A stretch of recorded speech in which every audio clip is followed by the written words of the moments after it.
Hello fellow collectors and welcome to Long's Toys. Today we are taking a look at the DA-52 Vers Riser Unit 01 from the Diaclone Tri-Vers line.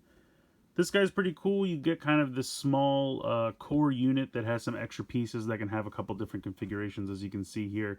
There's a smaller jet, a larger jet, this kind of like little bit built up robot. Then there's this like robot with a sky sled, which is pretty cool. There's a lot of cool configurations we can take a look at, and it does actually have some cross compatibility with some of the other Tri-Vers units, which we'll take a look at. So again, on the back, it's just kind of showing you, all the different configurations and everything. This is the one that I actually have, so I'll be using that one to show off some of these modes, but it's actually pretty neat. I like it a lot. I like all the cross compatibility with the line. I think that's kind of fun. But yeah, that's pretty much it for the packaging. Pretty standard. Going to go ahead, get everything out of the box, and we'll take a closer look. So here's everything you get in the box. As you can see, it's quite a lot. Here's the little core unit. I think this looks really, really cool. They did such a good job with this. The amount of articulation and engineering in just this little core unit is quite astounding. So you have a kind of butterfly joint here. You have a swivel. You have a ball joint here. But this joint can actually rotate. It's a little hard to accomplish, but you can see that this piece here kind of rotates. Not quite like a bicep swivel, it's really more for transformation, but you have a full ball joint there, so you can pretty much get whatever posability you need out of that. Then you have a swivel there, it gives you about 180 degrees. You have a probably 180 degrees in this swivel as well. Plus you have hands that can open and close. And then you actually have a rotation here right above the wrist as well. Down here you have a swivel. This can move back a little bit for transformation as well. You have a ball joint here in the hip. You have a double jointed knee, as you can see. And then you have a joint and a ball joint. So you have a joint right at the ankle, and then you have a ball joint at the ankle as well. And then you have these two little bits of articulation as well, which will come into play for some modes later on. So, I mean, that's just a ridiculous amount of articulation in something this small. And for size comparison, let's see, here is the Sentai Lego minifigure. So this thing is really quite tiny. It's not even 2 minifigures tall, so that's kind of hilarious. But it's really very cool, very nicely engineered. Paint applications look great. All around fantastic. Here's our little pilot. I love this shade of metallic blue they used. He looks great. Really very cool. He's got, I don't think he has any head articulation, but he's got a ball joint in the shoulder. A little limited, but it's a ball joint. 180 degrees. Oh no, he doesn't. I thought they bent backwards. I guess it's only 90 degrees in the elbow. He has an ab crunch, as you can see. Ball joint in the hip, and then 90 degrees in the knee. And then he's got little magnets in his feet, so he can stick to metal, which is pretty cool. So we're going to go ahead and bend him at the knees and waist and elbows so we can get him into a sitting position. And then we're going to open up the cockpit here. And this just pops open like this. And then we're going to sit him inside. And it's a bit of a snug fit, but it is doable. So once he's inside, we close it up. I'll pretty much leave him in there for the rest of the review, but he is inside piloting, so very, very cool. Let's go ahead and get into some of the things we can do with just a little core unit here in the robot mode. Alright, so first off, you can take some of these kind of jet pieces here, and you'll see that this is going to become the front of a jet configuration later on. You have some rotating guns. We can take this, and you can see there's a peg right there, peg this onto the back, like so, and then we can bring the guns down like that, so it's kind of like shoulder cannons. You can take these little wing pieces and connect them down here to the thigh, and they just peg right on, just like that. And then we also have these two larger guns, and they have a little bit of a rotation there, and he can hold these.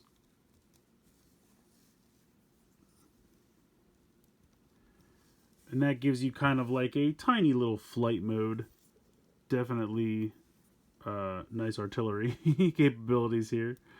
It's kind of weird the way these fit into the hand. They almost feel a little loose, and I kind of wish that they pegged all the way down, but it still looks good. I like this little flight mode. I think that's pretty fun.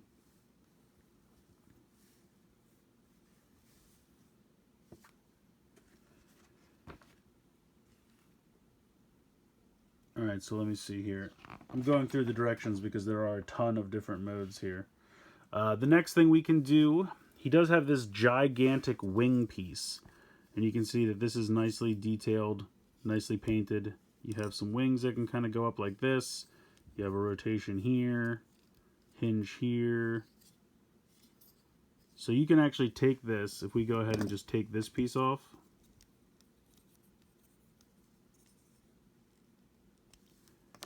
And then peg this into here. You can kind of see how there's two little nubbins and then two spots down here. So you can just peg that onto his back and give him this massive giant wing backpack. Now it makes him a little back heavy obviously, but he still stands pretty well. The other thing I actually really like a lot, if we take this off of his back,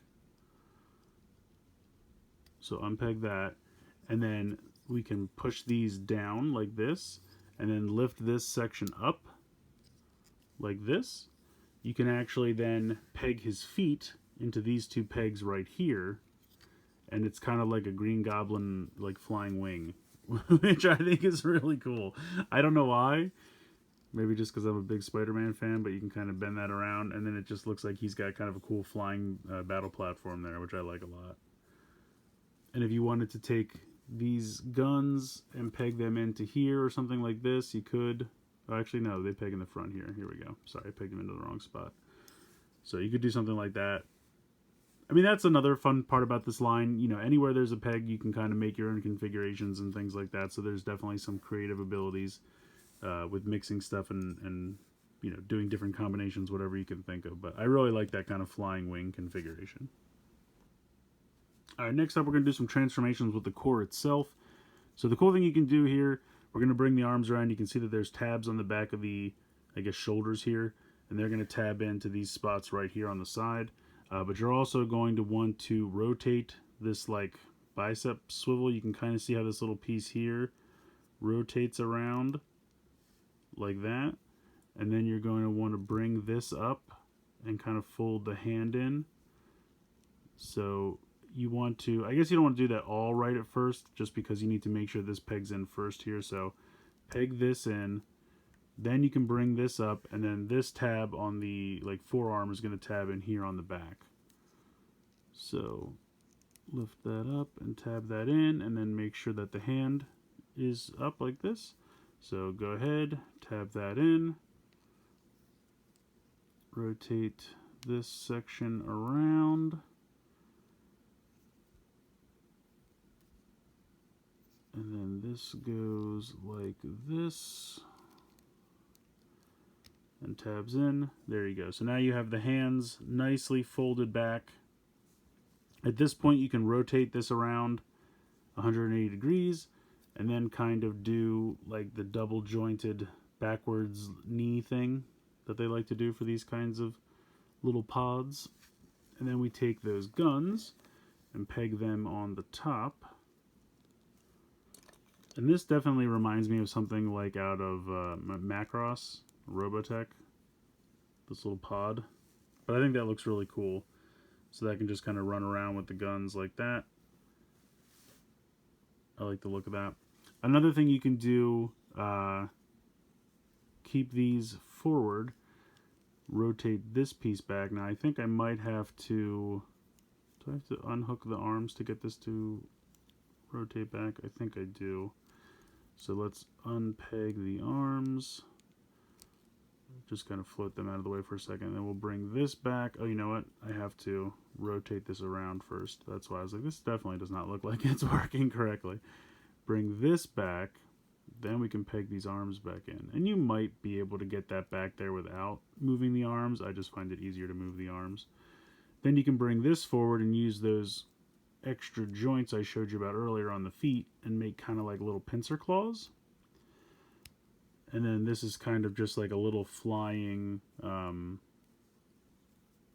know, little mech unit, maybe lifting some things around the base or moving some stuff around, but just kind of a cool little drone, you know. I mean, obviously there's a pilot inside, but it's just like a little flying pincer claw. I don't know. I just think it's neat. It's a cool little configuration there like that. Next up, we're going to straighten out the legs. And then we're going to bring this, straighten these out. And these are going to fit like that. Really flatten the legs out as much as possible. Like so. And then there is a tab right there and a tab spot right there. So just go ahead and tab those on, and then you can take this off. And this is kind of like the little core that we see a lot of times. And this core will actually be compatible with the other robots, and we'll take a look at that in a little bit. But yeah, so this is basically like the core configuration, the bullet core, I think they call them. And this is the part that can like peg into the other robots, which is actually pretty neat. But there is a jet configuration we can do as well. So we take this piece here, lift this up, and you can see that there's two pegs. So we're going to peg them into the bottom of the feet here. So peg those in like that. And then this won't go all the way down, but it goes to about there. And then you just straighten these out like so. You're going to bring these in and peg them into what were the thighs. Like that. And then you can take these again and peg them up top. And this is kind of like a tiny little jet configuration, which I think is pretty cool. It kind of reminds me of like the core fighters from Gundam, something like that. I think that's pretty cool. But you can actually take, you have these four pieces. They don't really do a ton, but I'll show you what they're used for. We're going to peg them in here to these spots on the side. And you want to make sure that they're not crooked. Mine are slightly crooked, but I will have to fix that. That should be better. Then you're going to take this piece, which you can see kind of has a track, and you're going to lift this up like this. And then this should slide on here. And that's what these pieces are for, to give this track somewhere to connect to. So slide that all the way in. Then you can close these back down. Like so. And then you can take this giant piece. And they want you to just kind of store this underneath. It doesn't really do all that much. It's kind of a connection piece if you want to use it to connect to the larger robots later on. And then this is going to connect into here.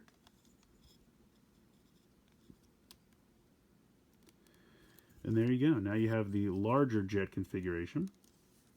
Going to flip up these back fins, and then you can kind of bring this down just to kind of, I mean, if you want to leave them straight out, you can, but they kind of suggest bringing those down. But yeah, there's your larger jet configuration, which I think looks really cool. Now these are the only two pieces not used, so you can just kind of put them off to the side. They give you two extra of those track pieces if you need them, but you don't have to use them. Certainly not for this configuration. But yeah, I really like the look of this. This big jet mode is actually really cool. So I wanted to show off some of the cross compatibility with other figures in the Travers line. I'm not going to show off every possible combination because really it's whatever you can kind of think to connect around, or, you know, there's lots of possible combinations. But when I was talking earlier about popping out the core pieces, so if I go ahead and take out the core here, and then I can take this core piece and drop it down. It's a bit of a tight fit, but there we go. So it looks a little goofy and doesn't have a proper robot head, but I still appreciate that they can kind of switch around. So now the pilot is, you know, now controlling this. We can also take this giant wing piece and attach it to the back. The directions have you attach it like this, which is cool, and I do like that, but I kind of like switching it around 180. So if I can unpeg this, and everything's kind of a snug fit, but just kind of have to wiggle it out a little bit. If I flip it around like this, I just think this looks a little bit cooler with the wings upside down. But again, you can do whatever you want, whatever kind of configurations that you want to make. Also, I kind of like the look of, if I take this one out, and sometimes getting these cores out is a little difficult, just because it's kind of hard to find somewhere to grab. There we go. And then drop this one back in. I kind of just like the look of this robot with these wings. I think that that alone looks pretty cool. So again, there's lots of different combination possibilities, but I like the fact that you can switch the cores around. You know, if these guys were in battle and for some reason the pilots wanted to switch the mecha they were using, they can just pop the core out, switch, and then now he's controlling this one, which I think is pretty neat. So it's a fun line. I definitely like all the different interconnectability possibilities. I think this set is a ton of fun. It's kind of a really nice starter set. It gives you a core robot. It gives you a lot of accessory pieces so you can do a ton of configurations. I love the little core robot. I love the flying wing configuration over here. The little jet, the larger jet, the compatibility with all the larger robots.